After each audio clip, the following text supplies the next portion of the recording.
হাসিনা কি করবে সেটা অনুমান করা কঠিন কোনো কাজ না। আমি কোনো গায়েবী ক্ষমতা অর্জন করিনি যে আমি এটার ভবিষ্যৎবাণী করব। আমি এটা বৈজ্ঞানিকভাবে অনুমান করার চেষ্টা করব। না না, চারুকলার বিজ্ঞান না, বিশুদ্ধ সায়েন্টিফিক সার্চ। আসেন আমরা দেখি বিজ্ঞান কি বলে। হাসিনাই তো দুনিয়ার একমাত্র স্বৈরশাসক না, ওনার আগেও অনেকে ছিল, ওনার পরেও অনেকে আসবেন। বেশিরভাগ স্বৈরশাসকের পতন হয়েছে এবং তাদের পরবর্তী জীবনের কথা সবাই জানে। এই স্বৈরশাসকদের পতনের পরে কি হয়েছিল সেটা নিয়ে নানা গবেষণা আছে। যেমন ধরেন ইউনিভার্সিটি অফ শিকাগোর এই গবেষণাটা, অথবা ইউনিভার্সিটি অফ রচেস্টারের এই গবেষণাটা। এই নিয়ে কমপক্ষে 20টা হাই কোয়ালিটি গবেষণা আছে। তবে আমার আজকের আলোচনাটা তৃতীয় একটা গবেষণা নিয়ে। এইটা হইতেছে জার্নাল অফ পলিটিক্সের একটা খুব ইন্টারেস্টিং গবেষণা। এর শিরোনাম বাংলায় হইতেছে নির্বাসিত স্বৈর শাসকেরা, পতিত শাসকেরা কোথায় আশ্রয় নেয় এবং কেন আশ্রয় নেয়। ওনারা বলছেন যে বিদেশে নির্বাসিত জীবন কাটানো পতিত স্বৈরশাসকদের দ্বিতীয় প্রধান পরিণতি। ওনারা স্বৈরশাসকের শাসন পদ্ধতি এবং তার পতনের পদ্ধতি, কিভাবে পতনটা হয়েছে আর কি, এইগুলার উপরে বিচার করে সে কোথায় আশ্রয় নিতে পারে তার একটা প্রেডিকশন মডেল দাঁড় করাইছে, অনুমানের মডেল আর কি। তার মানে একটা ছক, সেই ছক অনুসারে আপনি মোটামুটি একটা ধারণা করতে পারবেন কোন স্বৈরশাসক যদি আগেই জয় বাংলা হইয়া না যায় তাহলে কোন দেশে সে আশ্রয় নিতে পারে। তার আগে একটা সুন্দর জিনিস দেখি, দেখবো? না থাক, মন খারাপ হবে, আপনাদের মন খারাপ হবে, হাসিনারও মন খারাপ হবে। দেখাবো? আচ্ছা দেখাই। এই আর্টিকেলের একটা অ্যানেক্সার আছে, খুব রিচ অ্যানেক্সার, 12 পৃষ্ঠার, ডিসক্রিপশনে দিয়ে দিলাম।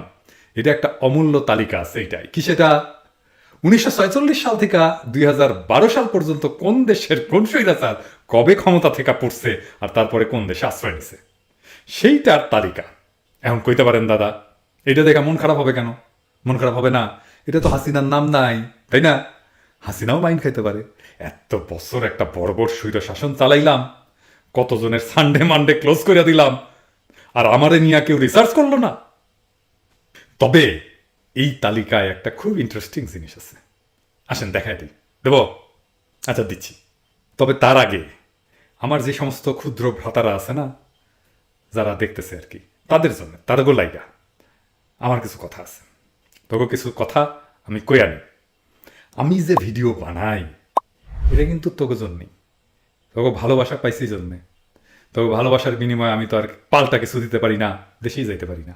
তাই ভিডিও বানায় তোকে ট্রেন করি, প্রশিক্ষণ দিই, মাস্টারি করি আর কি, বুঝছিস? তো কেমনে একটা বিষয়কে ব্যাখ্যা করতে হয় সেটা শিখাই, বুঝছস? আর আরেকটা কথা কইয়া দিই, আমি বাইসা থাকলে তো দেখা হবেই, কিন্তু ধর যদি তার আগেই কেউ আমার জয় বাংলা কইরা দেয়, মানে ধর যদি গাড়ি চাপা দিয়া মাইরা ফেলে প্যারিসের রাস্তায়, হইতেই পারে তাই না? তাহলে তো দেখা দেখা হইতেছে না, তাই না?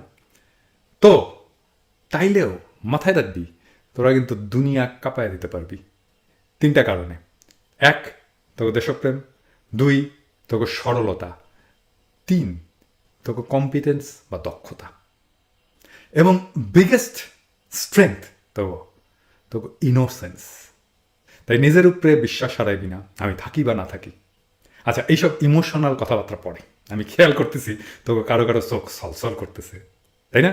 আচ্ছা আলাপে আসি, কি আছে এই তালিকায়। এই তালিকার প্রথম নাম দেখি, কিউবার বাতিস্তা। মিলিটারি ব্যাকগ্রাউন্ড আছিল।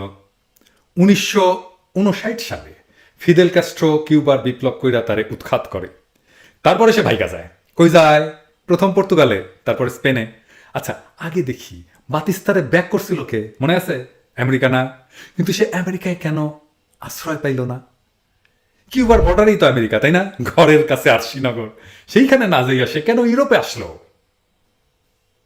আচ্ছা আর একটা নাম দেখি, হাইতির দুভেলিয়ার, একজন কামেল স্বৈর শাসক। তারে সাপোর্ট দিত আমেরিকা নিঃশর্ত, অস্ত্র টেকা সবকিছু দিয়া। তার বিরুদ্ধে সিরিয়াস হিউম্যান রাইটস ভায়োলেশনের অভিযোগ ছিল, হাসিনার মতোই আর কি। কিন্তু 1986-তে ক্ষমতা জয় বাংলা হয়ে যাওয়ার পরে সে কি আমেরিকা আশ্রয় পাইল? না, পাইল না। সে আসলো ফ্রান্সে। ফ্রান্স তারে নিতে চায় নাই, 7 দিনের ট্রানজিট ভিসা দিছিল। কিন্তু সেই 7 দিনের ভিসা এক্সপায়ার হওয়ার পরেও ফ্রান্সে থাইকা যায়। ফ্রেঞ্চ সরকার তারা কিছু বলে নাই, তার কারণ সে প্রচুর টাকা পয়সা নিয়ে আসছিল, ওই টাকা তো খরচা করবে ফ্রান্সে, তাই না? বুঝছস তো? আচ্ছা, ওর গপ্পটা কই তাইলে, হ্যাঁ?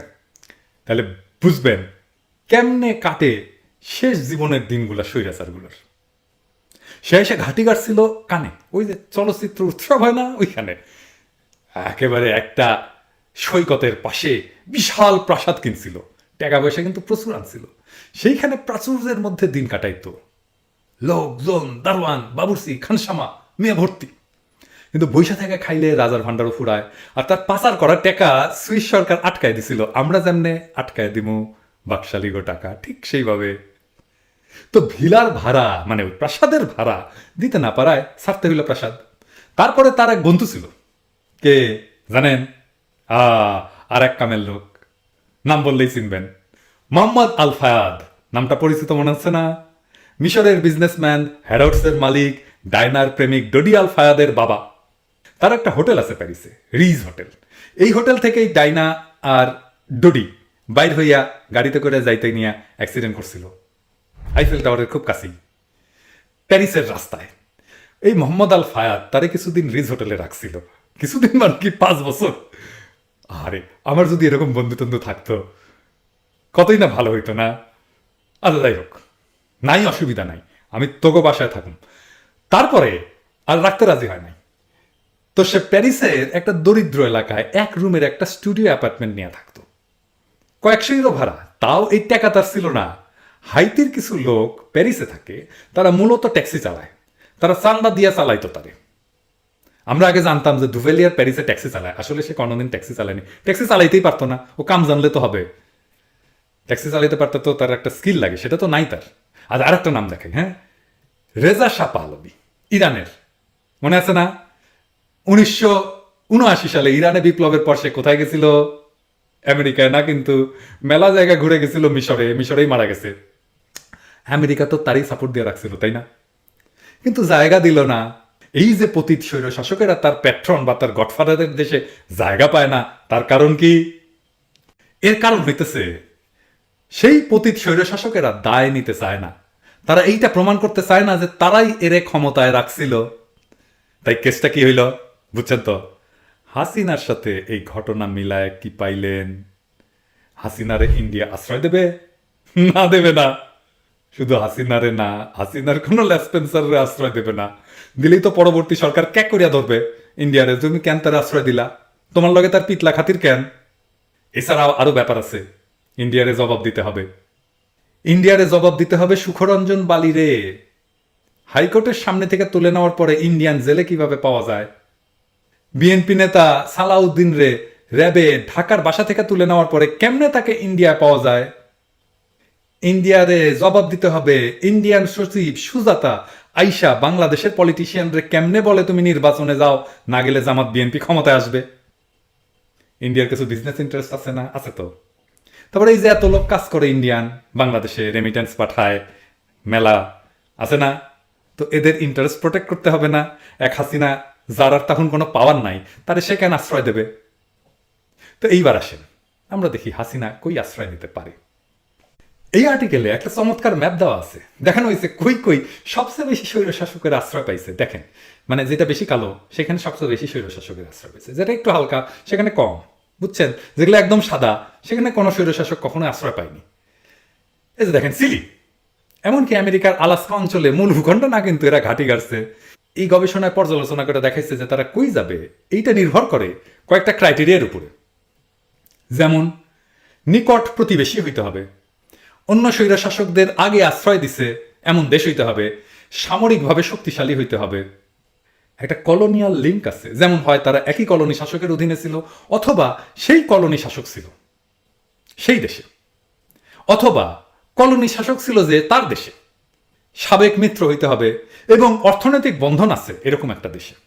এছাড়া আরও আছে, স্বৈরাচারেরা ইউজুয়ালি ডেমোক্রেটিক রাষ্ট্র বা গণতান্ত্রিক রাষ্ট্রকে অ্যাভয়েড করে, এবং সিভিল কনফ্লিক্ট আছে এমন দেশকে অ্যাভয়েড করে। তাইলে এই ক্রাইটেরিয়ার ভিত্তিতে হাসিনার পছন্দের জায়গা কম। সব ক্রাইটেরিয়া পূরণ করে এমন দেশই নাই, তবে বেশিরভাগ ক্রাইটেরিয়া পূরণ করে এমন দেশের সংখ্যা খুবই কম। ইউক্রেনের যুদ্ধ শুরু না হইলে রাশিয়া বা বেলারুশ একটা ডেস্টিনেশন বা গন্তব্য হইতে পারত, তবে একটা জায়গা হইতে পারে চায়না, একটা থাইল্যান্ড, আর একটা ইংল্যান্ড। ইংল্যান্ডের সম্ভাবনা বেশি, কারণ ওইখানে আবার টিউলিপ আছে না, ও তো আবার পলিটিক্যালি পাওয়ারফুল, সে আবার গুটুটুটু কইরা তারে রেখা দেওয়ার একটা ব্যবস্থা করলেও করতে পারে। অনেকে বলে মালদ্বীপ, তবে মালদ্বীপ সামরিকভাবে শক্তিশালী না, আর আগে এসে কখনো কোনো স্বৈরশাসকরে জায়গা দেয় নাই, হইতেও পারে। যাই হোক, এই কয়টা হইতেছে তার সম্ভাব্য যাওয়ার জায়গা। স্বৈরশাসক দেশ না ছাড়লে সমস্যাটা কি? এই প্রশ্নের উত্তর এই গবেষণাতেই আছে।